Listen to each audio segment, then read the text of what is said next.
Welcome to the Committee on Judiciary. Senator Lombardo, we are on your bill 2788, an act relating to health and safety, refuse disposal. Welcome, and you may begin your testimony. Thank you, Madam Chair. Double duty this afternoon. Oh, and I also did give instructions to the witnesses that if they could keep their comments to under 5 minutes, we'd appreciate it. Thank you. I'm sure they'll do their best. Thank you. Thank you, Madam Chair, members of the committee. First, let me say this bill is an enabling piece of legislation. It would allow a company an opportunity to build a facility in Rhode Island. It's up now. If this facility is built in Rhode Island, it's going to put more than 100 construction workers to work for almost a year. It's also adding possibly 30 to 70 high-paying jobs, depending on the size of the facility. To date, there are 18 states that have passed similar legislation to the one that is in front of you today. 6 states are in the process or have already built these same facilities. We all realize we're in a state of planetary emergency with environmental problems piling up around us.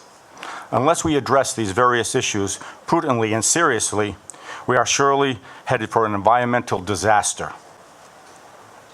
Consider the amount of plastic you put in your trash or recycling bin on a typical day. There's the coffee lids, there's the styrofoam coffee cups, there's the plastic bag that your newspaper perhaps comes in. There's a container, plastic container, yoga container, pretzel container. There's a salad clamshell. And of course, the evil single-use plastic bags. We all get a good feeling when we throw what we think is a recyclable into that blue plastic recycling bin.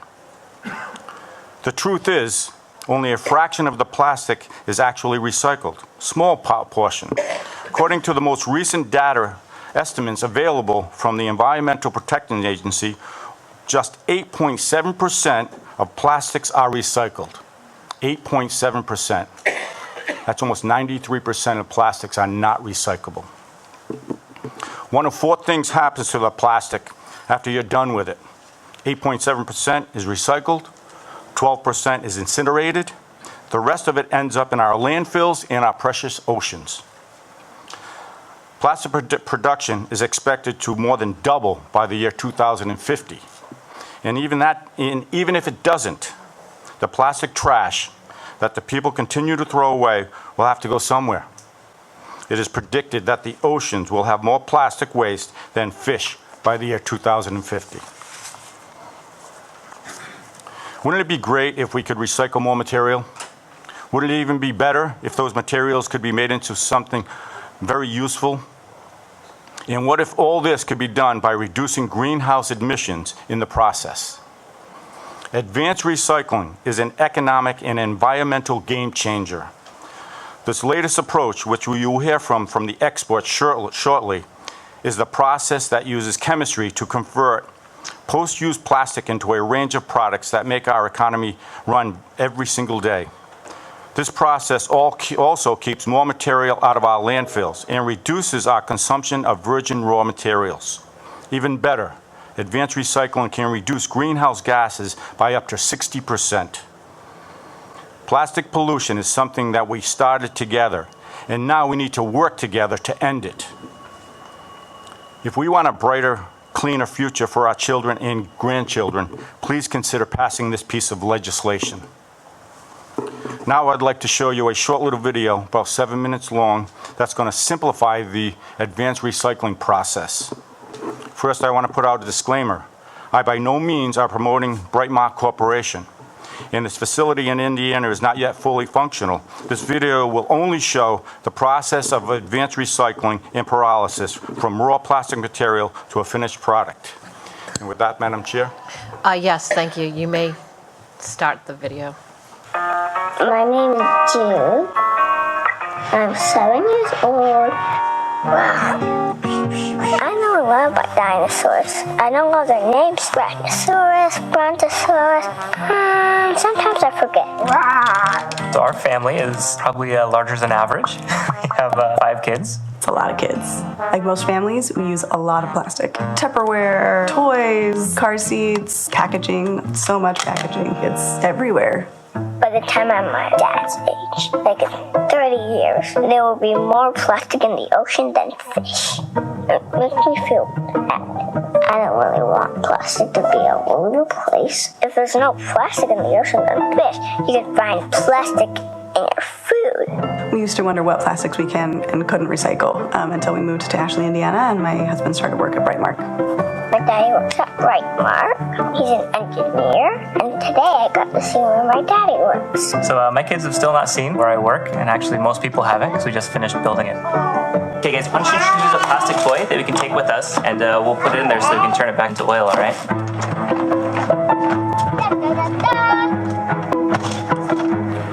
So Ashley is it's a very small town, and up till now it may be the most famous for having a big bright yellow smiley face water tower. But now it has the largest and most high-tech plastics renewal facility in the entire world. I am excited. I've never been to my dad's work before. You know, I talked to them a little bit about what I'm doing at work, but it's kind of hard to convey the scale. I thought it was really big, all of the giant machines, and I saw plastic get turned back into oil. I learned that plastic comes from oil, made from plants that existed before dinosaurs. Way before. And it takes a ton of energy. Tons and tons. And then people just throw it away like it's trash. But it's not. It's actually a way to turn plastic back into oil. Brightmark can take all plastic away. Plastic toys and dinosaurs, straws and styrofoam, you name it, even my crayons. We're able to accept all kinds of plastic that is commingled. Doesn't sound like a big deal, but it's a game changer. So my sister brought a Lego board with Legos on it, and my brother brought a Lego dino, and I brought a real toy dino. And put it on conveyor belt. First, it went low, then it started going up, and into a grinder, and it chopped up my dinosaur, and it grinded it up. But it's okay, because it's not a real dinosaur. It's just toys. And then it goes through this fancy thing that has a roll-up laser eyes. And it can tell if the wrong bit of plastic is there, and shoots it right out of the bar. It's a near-infrared sorter. It has a special eye, and it can see if it's stuff that we don't want. Because there's a little eye, a special eye, and if it saw something that wasn't plastic, it would shoot it out with energy. So yeah, it shoots out the plastic, you know, out of the stream, and it's fun to watch. And the white plastic is to get chopped up more peaceful, and it goes into the metal drum, and they open it up, and it got to see inside, and there were lots of little holes, and that's where that plastic gets pressed into these teeny tiny little pellets that had lots of colors. There was this big tube that was just rain pellets, and then it makes a big hill of all that stuff. There were tons of pellets. Tons and tons of the whole hill. The pellets were kind of like rabbit poops. And I got to climb the hill. Felt like kind of climbing a mountain. I didn't do very much because I have holes in my shoes. The pellets get put into giant steel vessels that they're airtight. We heat it up, and it goes through a process that we've perfected called pyrolysis. Pyrolysis? I think it's a pyrolysaurus. Pyrolysaurus. Wow. I heated all those pellets up very hot. Now it's a crackle. And there's no air in there, so the plastic doesn't burn. Which is important because then no yucky toxic stuff gets put into the air. And all the plastic turns into gas. And it gets collected in all these tubes and stuff. And then there's more super secret sciencey stuff that makes really cool sounds like blah blah blah blah. Bloop, bloop, bloop, bloop, bloop. And then the plastic turns back into oil. And can make whatever they want from it. Fuel and wax. And eventually they're going to turn it back into plastic. We're still working on that. It's pretty hard. We're working to take this waste plastic and turn it all the way into clean new plastic to go fully circular. Yeah.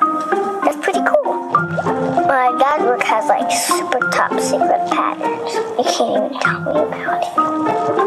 Sometimes it cries too, but I don't understand any of this stuff.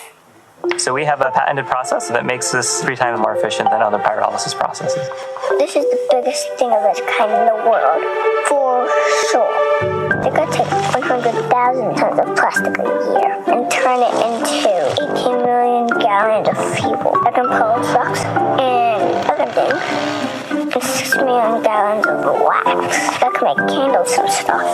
And it probably costs $60 gazillion. This is a lot. This is the world's largest plastic renewal facility. We have plans to expand worldwide, and our next ones are going to be even bigger, up to 4 to 8 times bigger. That's really exciting. It's going to change the world. I think it's cool because you can turn garbage into real things by putting it just in recycling. So if you have a broken toy, you can throw it in recycling and it will come back into a different kind of toy, which is important because then it keeps plastic from going into landfills, incinerators, and our oceans, reducing greenhouse gas, which will help us from going extinct like the dinosaurs. My dad is actually a chemical engineer as well. I got to go into work with my dad on occasion. It wasn't that often, but I always remembered the experiences that I had. You know, I care about what the world's going to be like when they grow up. We realize here at Brightmark that, we still need to reduce our reliance on single-use plastic. It's everywhere. But also there's high-quality plastics that at some point they're going to be discarded, and something needs to be done about that. I am optimistic about the future. These are problems, but they're problems that we can solve. Our future will depend on the mark you make. Let's make it right.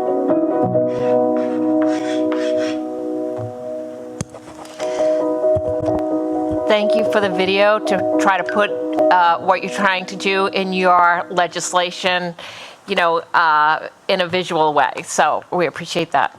Do we have any questions by committee members? Do you have anything else you'd like to follow up? I just want to say, it did really simplify it. It did really simplify it, and I hope the video gave you a better idea of advanced recycling and pyrolysis. I would ask you to hold any technical questions for the chemists that are here today to testify. They are the experts. In the last 3 years, I've learned quite a bit about advanced recycling and pyrolysis, and I want Rhode Island to be one of the 19th state to pass this piece of legislation and give an opportunity like a Brightmark to come to Rhode Island or any other company that does similar advanced recycling. The situation is not going away. It's not getting better.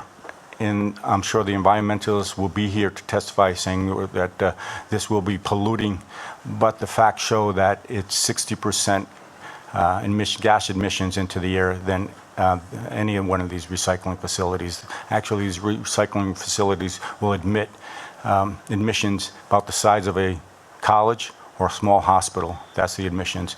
And later on, you're going to hear testify from somebody who actually visited. He lives in Rhode Island. He visited one of the facilities and did a tour through and actually climbed up a ladder. He'll tell you that story. I want to thank you very much for your attention. Madam Chair, thank you. Senator Lombardi has a question. Senator, I realize that 18 states have passed this legislation. How many of these facilities do we have currently in the United States? Six? Six. Thank you. Any other questions by committee members? Thank you for your testimony. Thank you very much. Thank you, Chair Coyne and members of the committee. My name is Kevin Boudris. I'm a senior attorney with Conservation Law Foundation, or CLF. CLF opposes Senate Bill 2788. At CLF, we're a member-supported nonprofit organization working to protect New England's environment for all people. We've worked side by side with communities that have faced proposals to build gasification, pyrolysis, and so-called advanced recycling facilities. This includes our extensive work last year with community advocates in opposition to the proposed MedRecycler facility in West Warwick, which you'll hear a little bit more about tonight. We've done a great deal of research into how so-called advanced recycling facilities work, their impact on our environment, our climate, our health, and most importantly, our communities. With respect to Senator Lombardo, so-called advanced recycling is not what its proponents hold it out to be. This is not recycling. It's not an answer to our enormous plastics problem. This is an energy-intensive process that involves bringing plastics to high temperatures to break them down into hydrocarbons and toxic waste byproducts. All of these products end up being burned in some capacity. In theory, this technology can generate a small amount of feedstock that can be turned back into plastics. But in practice, every single operational advanced recycling facility is either burning plastic-derived fuels or byproducts or sending them somewhere else to be burned. Every single one. These aren't closed loops. The emissions from these processes are significant. And it's important to note what this bill would actually do. This bill would exempt these so-called advanced recycling facilities from laws and regulations that apply to solid waste and recycling facilities. This means less oversight. None of the public permitting processes, siting restrictions, or, importantly, local input that's normally required for solid waste facilities. To illustrate just how dangerous this is, we need to consider that MedRecycler saga. MedRecycler wanted to build and operate a medical waste pyrolysis facility, basically advanced recycling, but just for medical waste instead of plastics.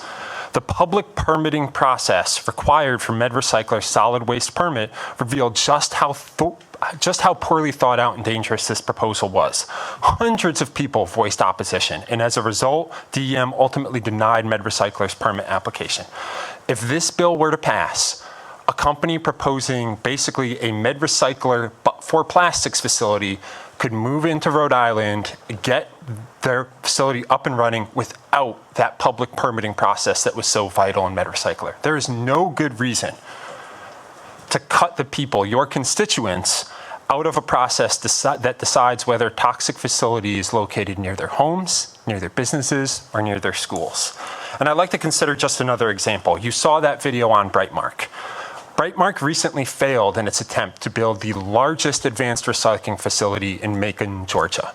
They failed because they could not demonstrate to local authorities that their process actually resulted in any plastics being recycled.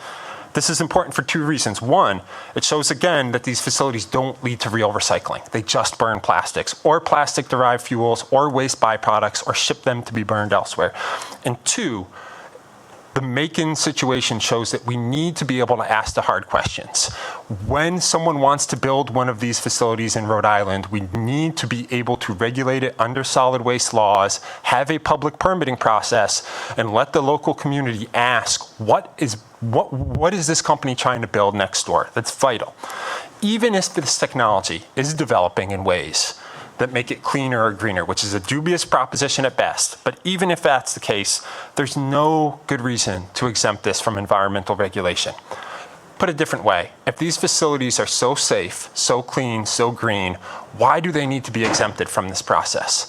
Why shouldn't they be treated like any other solid waste or recycling facility? This bill wouldn't improve recycling, it wouldn't promote circularity, it would only lead to making and burning more plastic. And some of the major proponents of this bill, representatives of the petrochemical industry, profit significantly off the making of plastic. This doesn't lead to less plastics production, it leads to more plastics production. Worst of all, this bill would mean stripping from communities their right to have their voice heard when someone's trying to build a toxic facility next door. I urge this committee to please reject Senate Bill 2788. I'd be happy to answer any further questions. I've also submitted written testimony to the committee. Perfect, thank you. Any questions by committee members? Yes, Senator Lombardi. When I watched this video, I thought to myself, who would be in opposition to such legislation? And I see that you brought your arguments here, but I have a couple of questions. The first question, can you cite to me in this enabling statute where they would be exempt from any responsibilities? What they would be exempt from is the solid waste regulations that include that type of public permitting process. So that is in, so on page 3, line 28, it's subsection 15. It says that segregated solid waste does not include post-use polymers that are converted at an advanced recycling facility. So that means the plastics at this facility are not treated as solid waste. The other section in which it does this is the following page 4 at line 11. It's subsection 17. and it says that solid waste management facilities, scroll to the end of that paragraph, solid waste management facilities do not include advanced recycling facilities. Okay. So that would take these out of that realm of solid waste regulation. But you will agree this is enabling legislation. So there's nothing that will stop us as a legislative body from instituting any necessary protocols to regulate that industry. Of course, but those protocols aren't in this bill. So this kind of leaves it open for them to regulate themselves. If I may, Madam Chair, my second question is more point. When I asked Senator Lombardo how many such facilities exist nationwide, he told me that there were 6. Do you disagree with that? As far as I know, there are 6 that are operational. US EPA recently published a list of approximately 40 gasification and pyrolysis facilities that have been proposed across the country. So even though there are only perhaps 6 up and running, there is a major push by the petrochemical industry to expand these in a significant way rather quickly. But I want to focus on the 6 that are currently up and running. Yes. What's happening with them legislatively and regulatorily, if there's such a word, in terms of what's happening? Are there any problems at these facilities? Has there been any regulatory agencies coming down on these facilities? Anything of that nature that you can report to us?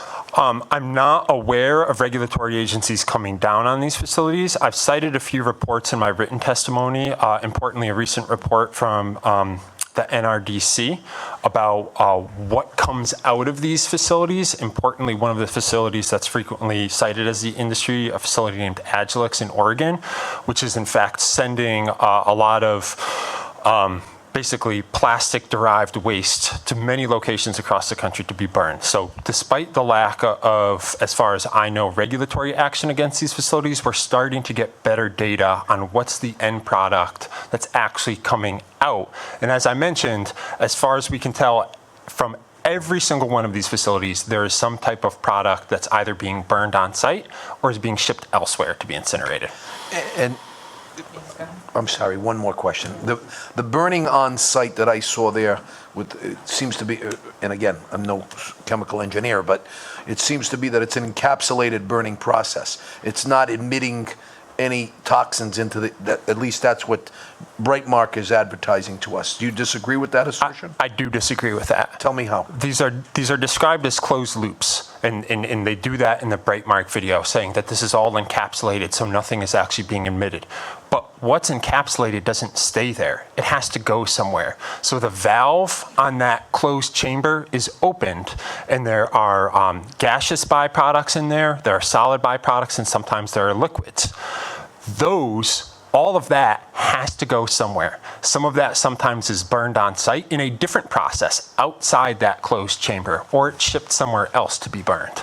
So even though there's one closed chamber, it doesn't mean that what comes out of that chamber doesn't end up being burned somewhere, whether on site or elsewhere. And the elsewhere is important. But is there, and I'm sorry, Madam Chair, but is there a quantifiable evidentiary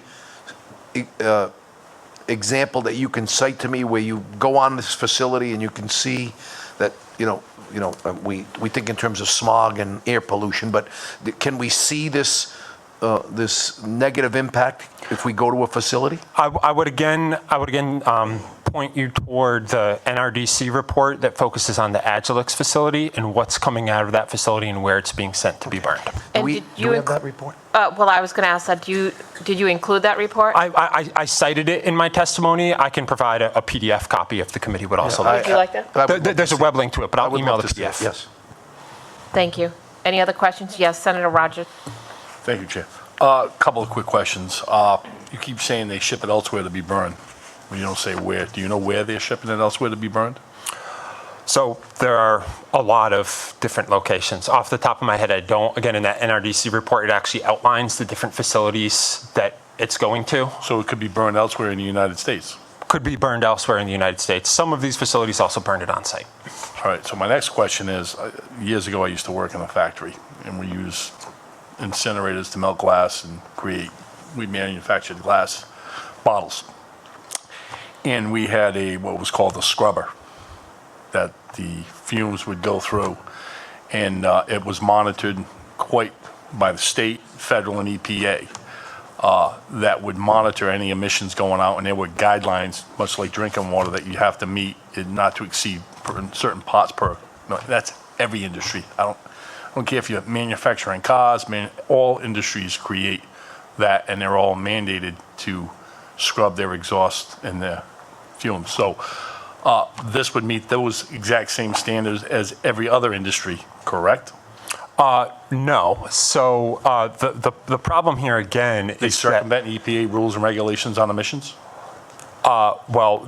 this bill would circumvent the solid waste regulatory process, That's which not my question. includes some of those. And again, I did have a letter here from DEM saying they have a concern about that. So you wouldn't have a problem with the bill if they would if that would stay in there where DEM would have the ability to regulate them as solid waste facilities, right? Well, that is the bill. This bill exempts them from the solid waste. So this bill wouldn't exist if it weren't exempting these facilities from solid waste regulations. But it's what the bill does. With all due respect, you keep talking around what I'm Yeah. trying to get direct answers on from you. But again, thank you very much. Thank you. Any other questions by committee members? Okay, seeing none at this time. Denise, you may state your name and who you represent. Denise Lopez. Thank you. Denise Lopez, community organizer. Thank you, Madam Chair, members of the committee for speaking tonight. I wanted to say the one interesting thing about that video is the oversimplification of the process. I'm not claiming to be an expert. Many couldn't even pronounce pyrolysis when we started our journey with the facility in King County, but it gets broken down into child's play and oversimplifying a process that needs to be more scrutiny. MedRecycler did the same thing, showed us a nice cartoon, everything is safe, and poof, your end product is nothing to worry about. It's hard to believe almost a year has gone by since I and many others gave testimony in support of a bill, S527, to protect the communities of Rhode Island from a pyrolysis facility that was being proposed for Kent County. A key part of the process was public comment. Hundreds also came to present their testimony to DEM in opposition of this untested technology being proposed for our community. Community members rallied together to share their opposition, and thankfully our voices were heard and the solid waste permit was denied, along with the company moving out of its proposed location. While I may be one person today, I can assure you there are many more who will rally behind me in standing with the fact that lessening the regulations for these types of facilities would be an injustice to all Rhode Islanders. Why is anyone trying to shortcut the process for these facilities, which primarily uses untested technology? How does it make sense to lower restrictions and have them open without a public permit process? Line 9 of the bill states, innovative solutions are ready to put Rhode Island closer to the top of the list of top states of business. Did we not learn anything from the proposed pyrolysis plant for King County? They came under the same guise of jobs, revenue, and innovation. They were even approved for bond funding, all without the level of scrutiny that most certainly was required. Imagine my surprise, and with regards to the EPA regulations, the EPA was looking for input on the process recently, and imagine my surprise when I saw myself quoted in an online environmental publication regarding whether advanced recycling is a failure or a solution. In my testimony to the EPA, I included, this is our air, our water, our lives. If your governing body doesn't do more to help protect us, who will? And I stand before you today with the same question. Why would you lower the restrictions for an untested technology whose supporters primarily seek financial gain? When the saga began in our community, I made a commitment to look out for all Rhode Islanders regarding the unknown impacts of burning waste. My question today is, will you please oppose S2788 and look for sustainable businesses for Rhode Island? Thank you. Thank you for your testimony. Any questions? Yes, Senator Lombardi. Yeah, and I'm sorry, because this is a learning experience for me as well, so I'm sorry for so many questions. But my question is, obviously, the authors of this bill have some working knowledge of the industry. And my question is, there must have been a rationale for them to say that this is not solid waste, okay? And I'm sure we've got some chemical engineers here in the room, I hope there are, that can enlighten me to say that this is not solid waste. But I respectfully disagree with both of you in that we're not seeking to deregulate an industry. I think as Senator Rogers asked and as I asked, it may not be regulated as solid waste, but we still have the authority to regulate it through whatever agencies we want to regulate it. This is an enabling piece of legislation. And my advocacy, and perhaps it's more rhetorical, but my advocacy is when comparing, blighted, discarded, unrecyclable plastics versus what I just saw on the video, you've got a very, very tough road to hoe with me in terms of, unless you can show me quantifiable proof that the EPA is coming down on these facilities, that they're doing harm, they're doing no good, that sort of thing. I'd be happy to send you an article where the EPA itself is looking to see how to best regulate and figure out what to do with, because that's the article that I was just quoting, because it's a 50-50 where they're still looking at it. And it's just interesting that Rhode Island is wanting to be the first of this, where it was for the medical waste, we're going to be the premier, we're going to do all this. And when you looked at it, it was untested. They didn't know how they were going to set things up. And nobody could, there was a lot of scrutiny that should have been put forth on the pyrolysis process. For DEM to deny the permit, there were still many unanswered questions. And a video, similar to what Recycler showed as well, oversimplifies a process that I wouldn't have my kids play and all of that. I'm very happy that they did. But. Well, I want to oversimplify something else. Have either of you or whomever your clients upon whom you were advocating been to one of these facilities, have measurements of some sort of detectable proof that there is a problem with these facilities? No, have you? Is that a fair question? It's a fair question, but because most of the ones that start up shut down. With the pyrolysis for the medical waste, I talked to someone in Santa Fe, New Mexico. Again, we could all certainly learn, and I'd be happy to research and find some. Well, respectfully, that's anecdotal evidence. What I'd like to know is if either one of you or your group upon whom you're advocating have been to these facilities and have measured a quantifiable problem with these facilities. My suggestion would be to submit that article that you have from the EPA, if you would do that. And I believe Senator Oyer has a follow-up question. I think this could be for either of you, but Kevin, you might have a better sense of this.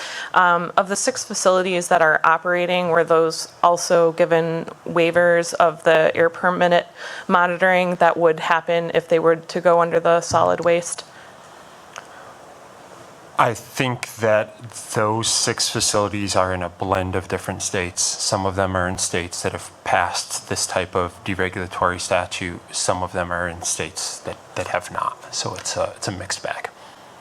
So I think some additional information that would be helpful is if, as my colleague is trying to make the point, is if there's other regulatory processes that we could put in place of the EPA, and there's other models from other states that I think would give us the same level of assurance that some sort of permitting and assessment of the potential pollutants were being measured. If there's any assessment of that could be provided to the committee, I think that would be helpful in these discussions. Certainly. Thank you, Senator. Any other questions by committee members? Seeing none, thank you both. Oh, I'm sorry, Senator Quesada? Thank you, Madam Chair. How many other states passed this legislation? So I believe 18 states have now passed legislation similar to this spread throughout the country. And how it's working over there in those states? Well, again, there are 6 of these facilities that are running. As I mentioned earlier, EPA recently published a list of about 40 facilities that have been proposed. I would say that a majority of those proposed facilities are in states that have passed some kind of deregulatory law. So you see a certain attraction by the petrochemical industry to the states where the regulations are lower. And frankly, it's easier for them to build these types of facilities without the same level of oversight. Thank you. Thank you, Senator. Any other questions by committee members? Thank you both for your testimony. At this time, Mr. Clerk, will you record Senator Quesada as present? And Senator, would you like to be recorded in the affirmative on the hold for further study on the agenda of bills tonight? Yes, if you can mark it. Thank you. And if, yes, if you could move that. Thank you. Next up will be Craig Cookson, Joan Milas, and Carolyn Murray, please. Again, you will have less than 5 minutes for your testimony. You are always welcome to submit additional testimony in writing. I'm going to yield my time to Chairman Mazzarella. Yes, that would be fine. So I believe it's Vinnie Mazzarella. And do we have Carolyn Murray? Any chair. And then do we have Kai Salem?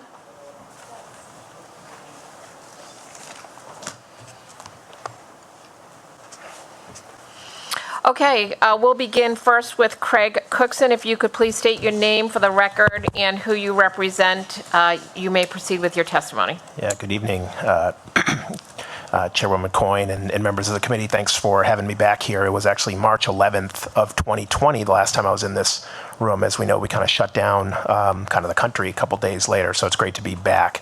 And since then, I think as noted, there was only 8 states that had passed this legislation at the time, so now we're up to 18. So additional states have continued to pass this legislation.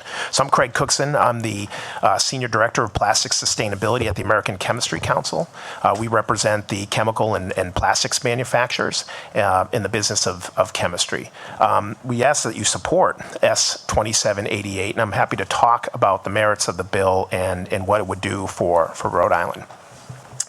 So we do a good job in this country. Well, first of all, let me say is plastics have an important role in sustainability, oftentimes underappreciated. They help when we think of as we move to a more electric car fleet. They help lightweight those automobiles. A huge amount of plastics make up something like 50% of the volume of cars, but only 10% of the weight. So help them be more efficient. They help keep our buildings energy efficient, especially in the cold New England winters, and conserving energy use. And of course, in packaging, they keep our food fresh and lasting longer. Food waste is one of the biggest contributors to greenhouse gas emissions. So we are going to use plastics as we're looking to transition to a lower greenhouse gas or carbon economy.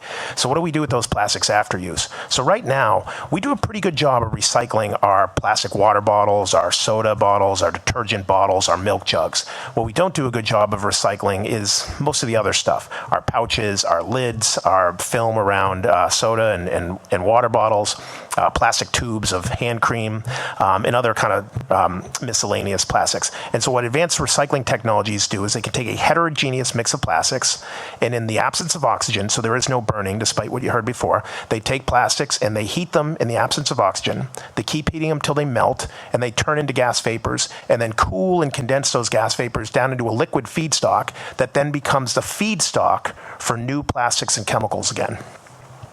And it's and despite what you just heard, this is happening right now in the U.S. as well as globally. So Wendy's, everybody likes Wendy's, right? Who's ever had a Frosty? Wendy's has said that they are shifting away from a lined paper cup to a plastic cup made with 20% recycled plastics, derived from plastics that come from advanced recycling. Herbal Essence, which is one of the big brands of Procter & Gamble, they're making a line of shampoo and conditioner bottles, 6 bottles in all, that contain 50% recycled plastics thanks to advanced recycling. Globally, you have companies like Mars that are doing pet food packaging, right? You want to have safe packaging for your pets who doesn't like their cats and dogs. Derived from advanced recycling. Ice cream tubs from Unilever and Philadelphia cream cheese tubs from Mondelez. So this is an industry that is on the move, that is right now making international sustainability and carbon certification certified plastics, recycled plastics. So let's talk a little bit about the regulations here and what the bill does. All it does is appropriately, for both the public health and for transparency, regulate these facilities as manufacturers, because that's what they do. They're receiving plastics that are not garbage, like that you bury at the landfill. Or in certain states combust them for energy. They're taking plastics that have been sorted from the waste stream once, twice, maybe 3 times. So it's a feedstock. It's an alternative feedstock to natural gas or oil.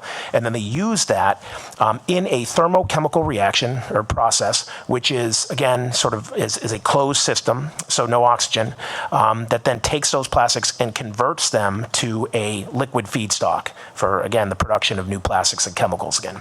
They would have to get an air permit. They would have to get any water discharge permit. They'd be regulated by land use, as well as any local restrictions here in Rhode Island. And in fact, I just wanted to mention this because it was mentioned, this is not deregulating. They're just regulated more appropriately as manufacturers because that's what they do. And in fact, on the bill, it even says here, an advanced recycling facility is a manufacturing facility subject to applicable department manufacturing regulations for air, water, waste, and land use. So they would be appropriately regulated and better protect the public health. The key thing about transparency is if you are any business and you're looking to come into a state, you want to know what types of permits you need to get, because you're going to need to work with the local community, right, to make sure, okay, is there a site or a place, a industrial park where we can locate? So number one, need to do that. Number two, where are we going to get our feedstock from, right? So you have to source your raw materials from different suppliers. Number three, you have to figure out who your offtake customer is once you produce your product, who you're going to sell it to. And number four, line up investors. So all that takes time. And as Senator Lombardo said, this is a several-year process between when you get your permits and you construct a facility. Again, creating a lot of good jobs at that.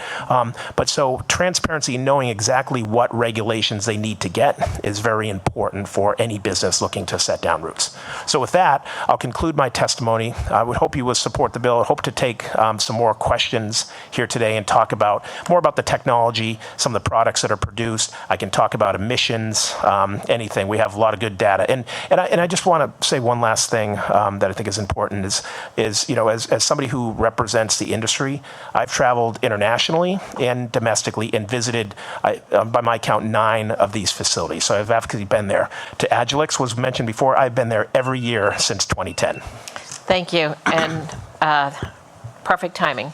Yes, the first question from committee members is Senator Rogers. Yeah. We keep talking about emissions. Now that you explained it a little bit, to separate the closed loop. So this isn't considered an incinerator or any incineration, right?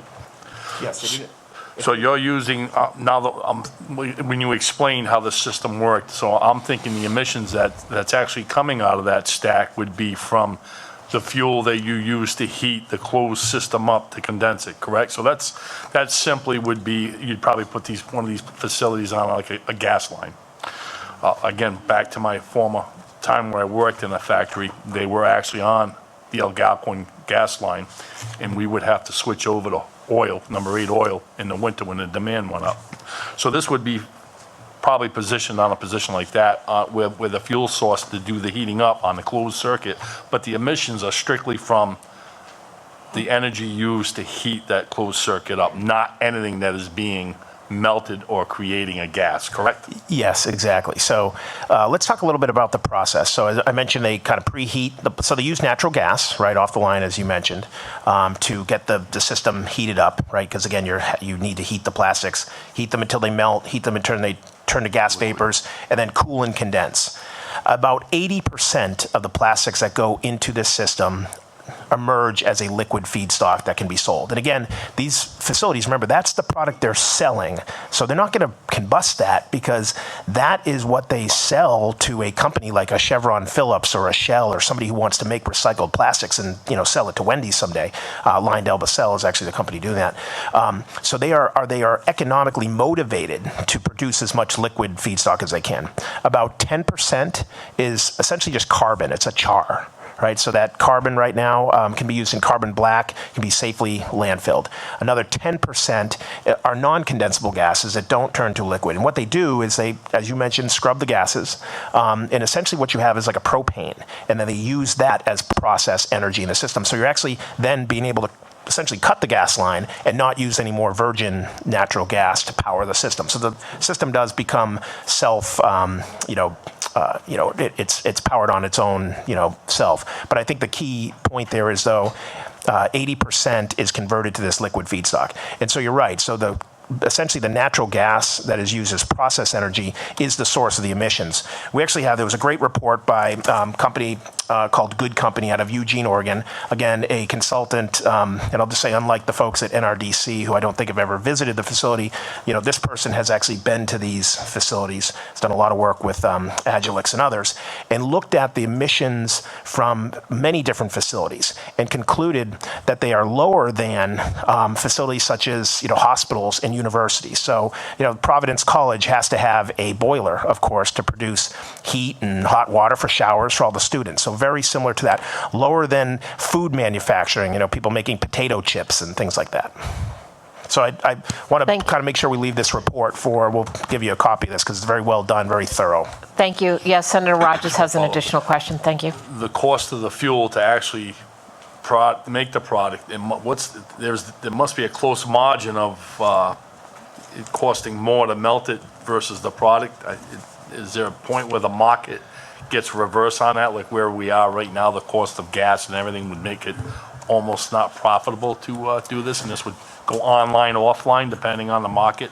I'd say I would say no, because the market right now is being driven by over 500 companies, major corporations globally, have committed to the Ellen MacArthur Foundation to include high rates of recycled plastic or recycled content in their packaging and products. And in fact, this bill now includes a recycled content mandate here for Rhode Island of 30%, right? So you need to produce that recycled content. So that's the demand driver, is companies like Wendy's and Mondelez and Unilever and Procter & Gamble and others. They're trying to hit their commitments, and they want to buy plastics that are made from recycled plastics, because that's what consumers are really demanding, and increasingly governments are demanding it as well. Thank you. Any other questions by committee members? Thank you for your testimony. Next is Vincent Masalek. Welcome to our committee. Again, just a reminder, we have less than 5 minutes for testimony, and you can always submit additional testimony if you run out of time. You may proceed.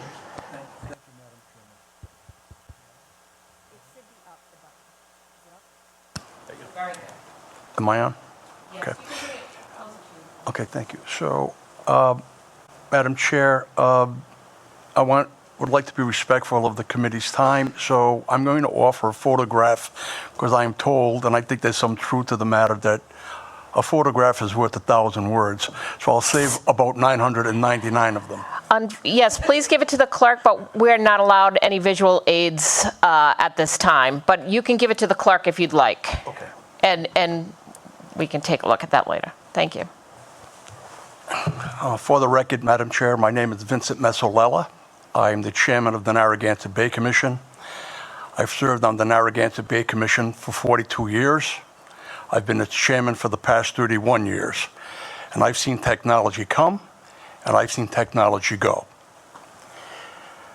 I'd like to explain to the committee a little bit about a dilemma that we have at the Narragansett Bay Commission at this particular time. As you may know, the Narragansett Bay Commission is in the process of building the largest public works project in the history of the state of Rhode Island, broaching a $2 billion project, done in 3 phases. The first phase was completed in 2008. That would be the first phase of our underground storage tunnel. This picture that I've given to the clerk, I'm sorry, Madam Chair.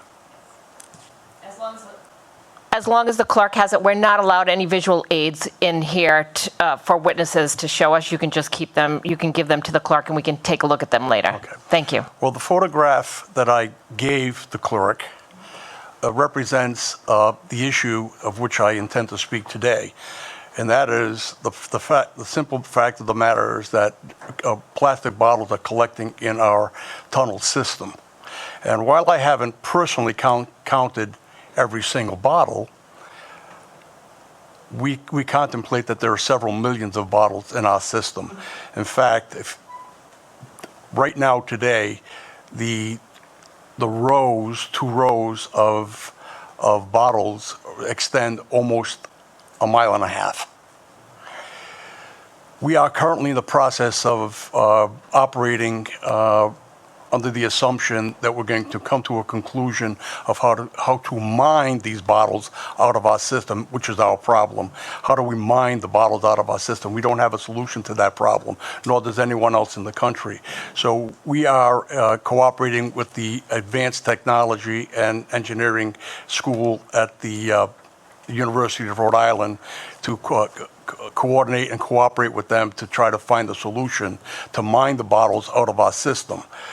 But beyond the mining of the system, we also recognize that we will have a disposal issue.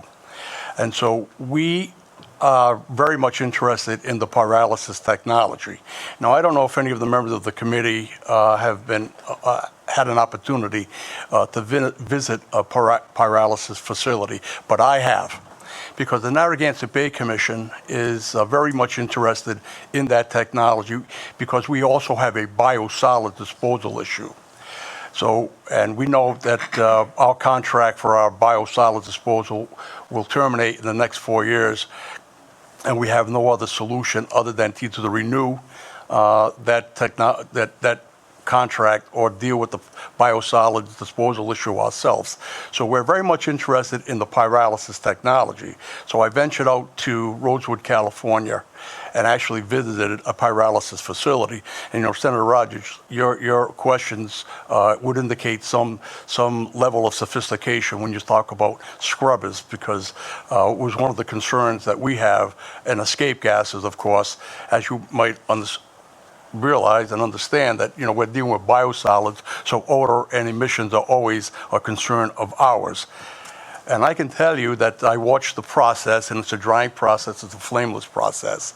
And because of course, as you just heard, it's the lack of oxygen. And I can tell you that I witnessed the emissions from the pyrolysis process. And I can tell you it's nothing more than a vapor. As a matter of fact, I can tell you that I climbed the ladder and all but stuck my face directly into the escape chamber, the vapor, and there is zero odors, and there's zero gas emissions that are detectable, at least by my human senses. So I will tell you that while we are concerned about our particular problem, disposal of this particular product, plastics, is very of a concern to us, because we know that we'll be dealing with this on into the decades and generations.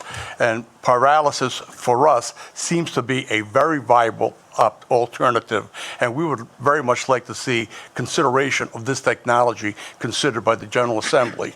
And I can tell you that of all the technologies that we have reviewed, and I have reviewed personally, this seems to be the most promising for us. And I might add, the most economical for the Narragansett Bay Commission as well. Thank you. With that, do we have any questions by committee members? Thank you for your testimony. Next is Kai Salem. You may proceed with your testimony if you state where you're from, please. Thank you, Chair Coyne. I'm Kai. I'm the Policy Coordinator at Green Energy Consumers, but today I'm speaking in my position as the VP of Policy for the Environment Council of Rhode Island. ECRI represents over 60 organizations and even more individuals, including tens of thousands of individual Rhode Islanders who are members of those organizations. We have stepped up year after year to oppose pyrolysis and bring attention to the dangers of letting this technology into Rhode Island. And I will admit that it is, it's always frustrating to come back year after year feeling like we showed the legislature that this technology is dirty and is unacceptable in Rhode Island, and then have that conversation again. We've been talking about this for many more years than I have been part of ECRI. I think I defer to my colleagues who know much more about plastics and waste. My specialty is really in climate and energy. But I wanted to talk a little bit about the connection between the climate crisis and plastics. Plastics are made of oil, they're made of carbon, and the climate crisis, of course, is caused by carbon. One thing that we're seeing is as it becomes clear that we can no longer use fossil fuels to power our energy systems, fossil fuel companies are investing in plastics and making sure that they still have a lifeline for their industry in the continued production of plastics. And this technology proposal is a part of all of that. I wish that we had never had so many plastic bottles and had so much plastic in our environment to cause the problem that we're seeing with litter and the Narragansett Bay Commission, et cetera. But we did, and we have to figure out how to deal with that. Our top priority for dealing with plastics is passing Senator Ruggiero's Plastic Waste Reduction Act. There are other ways that we can keep plastics from getting into our systems besides increasing our reliance on plastics. And we support traditional recycling, and we support making sure that the carbon that is contained in this plastic cannot escape and become part of our atmosphere, worsening the climate crisis. We know that not all toxics are visible to human senses. Look at the dangers caused by carbon dioxide and other greenhouse gases that went undetectable for a long time and now are wreaking havoc on our environment. Again, I am not an expert on pyrolysis, but my colleagues are, and I hope that you reach out to the Environment Council of Rhode Island, which is the expert in Rhode Island when it comes to environmental issues. We oppose pyrolysis or advanced recycling. We don't believe it should go by the name of recycling. I'm happy to direct you to the right people to talk to in our organization as needed. Thank you very much for your testimony. Any questions of this witness? Very good. Thank you all for your testimony. We appreciate it. Next up, I have Joan Milas. I also, is Carolyn Murray here? No, okay. Madam Chairman. Okay, and then I have written only Dave Shenevert, who supports, Max Kramer, no testimony but oppose, and Priscilla De La Cruz, written testimony only oppose. Yes. That was Max Kramer. Can I actually testify? Yes, Max, if you'd like to, you may approach the table. Very good. We'll begin with Joan Milas, please. Welcome to the committee. Thank you, Madam Chairman, members of the committee. My name is Joan Panichas Milas. I've been a lobbyist here in the state for, I'd like to say, a little more than 25 years. And during that entire time, I have been a lobbyist for American Chemistry Council. So I have worked with them, first with Governor Roberts, then with General Roberts, now with myself, for that whole time. And we started with them when they initiated Green Bin, Blue Bin, when there was the television commercial that said, you can thank plastic. You can thank plastic for the IV in your arm, for your child's football helmet. You can thank plastic. We have worked cooperatively and constantly with every department that is applicable to the plastics industry, and it has been a wonderful relationship, and we hope to continue that going through this process. I'm also a taxpayer in the state of Rhode Island and born and bred here.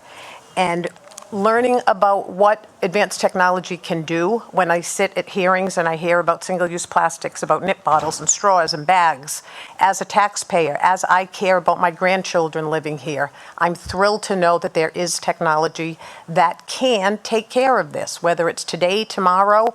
It's enabling legislation. The concept of closing the door in Rhode Island to any advancements in technology as a taxpayer is baffling to me. Why you would not want to open the door to schools like URI or any other school that has engineering departments, et cetera, but to put up the sign that Rhode Island does not want to advance in anything. As a taxpayer, I'm really disappointed, but as someone that represents ACC and other industries, I'm thrilled that they have continued to try to do this here in Rhode Island. I can't thank Senator Lombardo enough for persevering for almost 4 years on trying to do what is the right thing for everyone. Madam Chairman, you mentioned a letter from the Rhode Island manufacturers. The Rhode Island manufacturers include Torrey Plastics. They include Techno Apex, a 100-year-old company, plastic manufacturer, one of the largest in the world, Torrey. Cooley Manufacturing in Pawtucket, same thing, a 100-year-old company that produces things that I had no idea what they do and how far-reaching it is, from the awnings at Gillette Stadium.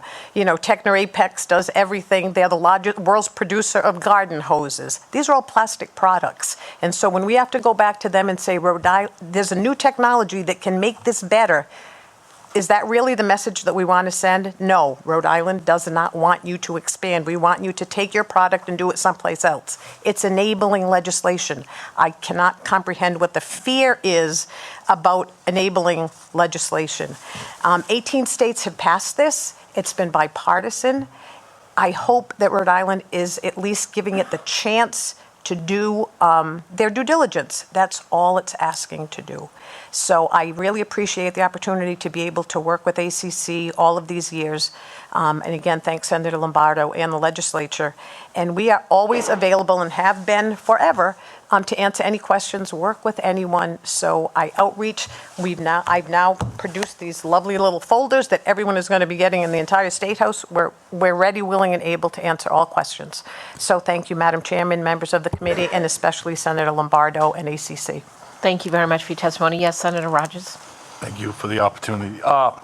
Yeah, enabling legislation. A lot of people may not understand what that is. That, you know, enabling legislation means if a town is wanting this and a company comes to them and is looking to put it in their community, the town has the ability to do it. And at that point, I believe we heard earlier that it takes the public input out of that. It absolutely does not take the public input out of that, because I've seen Cumberland farms shot down in towns because residents have showed up. So I just wanted to put that out there. But I did hear somebody earlier say that he visited one in California. And I believe California, we got to spend, any cars that are built have to meet higher criteria going to California because their emissions are much stricter than anywhere in the United States. And I was kind of shocked when he said he visited one in California. So that tells me if California's doing this, those emissions are far exceeding the normal standard, because California is one of the toughest states in emissions. That's all I wanted to add as I see people coming up and speaking, so. Thank you. Thank you, Senator. Any other questions by committee members? Thank you for your testimony. Before we move on to Max, if you could record Senator Reptakis present. Would you also like to be recorded in the affirmative on your votes missed for hold for further study on those on the agenda? Yes, Madam Chair. Thank you, Senator Reptakis. Next, Max, just a reminder, we have less than 5 minutes for your testimony. Thank you. Push the button. You guys can hear me. Awesome. My name is Max Kramer. This is actually my first time testifying in the State House, so I'm looking forward to picking up my pen on the way out. I represent Clean Ocean Access. We're a local environmental group off of Aquidneck Island, working for a clean, healthy ocean that's accessible for all. Mostly our work involves beach cleanups, water quality testing, access monitoring, but we do, for the last 3 years, have been working on piloting a mechanical recycling for shrink wrap, which is low-density polyethylene used in the marine industry at large to protect boats. So just some reference on mechanical recycling that we are doing. But I really want to start on kind of why, and some of the language that's used at the start of this bill, which is about why I'm here and why I'm going to continue to testify, because the issue for our state is the landfill capacity that's going to be set to close in about 20 years, right? So at large, our state has to figure out something to do. It seems like through the video, which is well marketed, that this technology being new, there's still a lot of unknowns to it. And it seems like enabling this bill allows this to immediately open up and set direction for our state to move into pyrolysis to deal with this crisis that we have in 2040 of the capacity of the landfill. Something that I mean, all of this is a learning process for most of us here, but I think something that needs to continue to be looked into is the feedstocks that were mentioned previously that need to fuel this type of recycling. How much material will need to be sent to it to keep it running? How much do we have to keep it to feed the beast, and kind of, is this going to perpetuate our use of plastics over, and our reliance, as kind of also mentioned before. And so where I stand on looking at other things that we support, it's understanding where we're moving away from plastics, or is this trying to solve a problem but not really addressing our single-use issue within the state that's eventually driving our capacity issue at large. So I'm just considering all those things as the research point of view. Also happy to say that again, that this is my first time testifying and continuing to work on these causes at large, being the landfill's capacity. Well, nice job. You did a good job for your first time. Thank you very much for your testimony. Any questions for this witness? Okay, seeing none, thank you all for your testimony. Thank you.